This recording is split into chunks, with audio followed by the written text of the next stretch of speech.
এই 24 জুলাইয়ের যে গণ অভ্যুত্থান, যে নতুন স্বাধীনতা, সেখান থেকে আমরা কি শিখলাম, কি শিক্ষা পেলাম?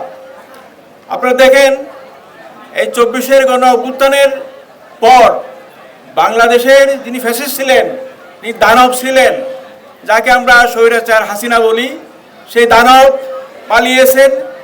দানবের যারা সহযোগী ছিলেন, দেশের প্রধানমন্ত্রী পালিয়েছেন, জাতীয় মসজিদ বাইতুল মুকাররমের খতিবকে পালাতে হয়েছে, বিচারপতি পালিয়েছেন, মেজর জেনারেল পালিয়েছেন, পুলিশ অফিসাররা পালিয়েছেন, আমলারা পালিয়েছেন, সাংবাদিকরা পালিয়েছেন।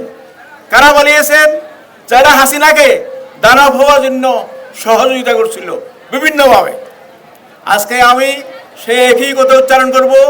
আজকে যে আমরা আছি, আমরা যারা সাংবাদিক, আমরা যারা প্রশাসনে আছি, পুলিশে আছি, এবং রাজনৈতিক দলের নেতৃবৃন্দ এবং বিভিন্ন দেশের শাসন ক্ষমতায় অথবা সেবক হিসাবে যারা আমরা আছি, আমরা যদি সেই পুনরাবৃত্তি করি হাসিনার মতো, বা হাসিনার যারা সহযোগী ছিল, যারা ফেসিবাদের যারা সহযোগী ছিল, তাদের মতো যদি আবার আচরণ করি, তাদের মতো আমরা যে দুর্নীতি করি, তাদের জন্য আমরা দেশের সম্পদ লুট করি, তাহলে ঠিকই এদেশের তরুণ সমাজ, ছাত্র জনতা আবার জেগে উঠবে, আবার অভ্যুত্থান হবে, ঠিক আমাদেরকেও পালাতে হবে।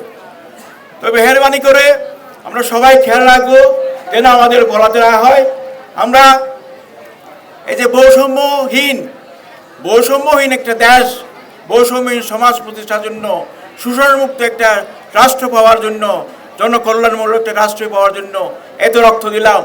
এরপরও যদি আমরা দুর্নীতিমুক্ত একটা দেশ গঠনের জন্য এত রক্ত দিলাম, এত আহত হলো, এরপরেও যদি আমরা দুর্নীতি করি, আমরা শোষণ করি, আমরা বৈষম্য করি, তাহলে তো হলো না। তাহলে আমরা যে তিমিরে, সেই তিমিরেই থেকে গেলাম।